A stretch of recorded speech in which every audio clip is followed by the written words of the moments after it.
About 6 months ago, I picked up a Valve Index. In that time, I've been steadily feeding my VR addiction, and at this point, I can say without an ounce of doubt that this is one of the best purchases I've ever made.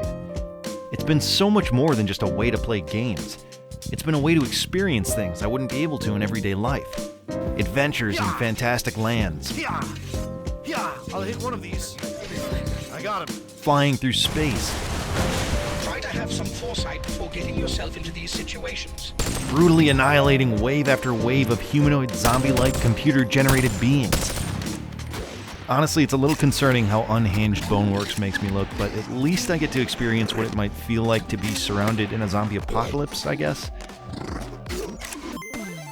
While these things can certainly be had in normal flat games, it will still always feel like a game. Shooters feel more like paintball or airsoft in VR.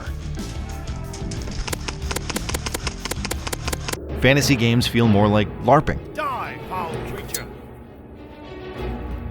And I won't go near horror games because flat horror games are already scary enough, and I'm a little worried VR horror would send me into a state of madness with no hope of recovery.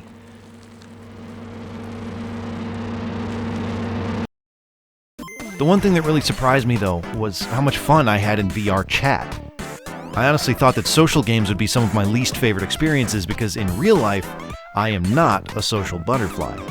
But for some reason, it's not so bad in VR chat. Maybe it's the unspoken common ground that everyone in the game shares. The idea that we're all just a bunch of gamers that are generally into the same thing. Maybe it's the anonymity. I don't know.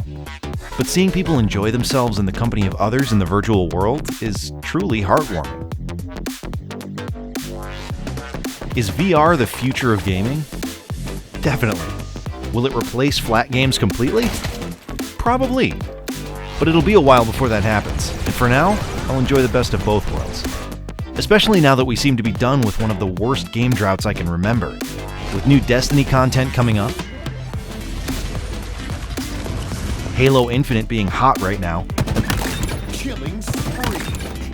Double kill. and the lifestyle that is Star Citizen, I have plenty of reasons to take off the headset and strap into the chair for a while. But VR has earned its place in that rotation even without big AAA titles to suck me in. It feeds a need. Like Halo scratches my competitive itch, and Destiny satisfies my inner loot goblin. I am excited to see where VR goes in the near and distant future, but for right now, it feels like we have to let the hardware catch up a little before we see any major changes in the experience. So in the meantime, I'll keep playing Pavlov, or hanging out in VR chat, or fighting terrorists as a character from one of Marty Robbins' Gunfighter ballads. Iron, big iron. And he's here to do some business with a big iron on his head.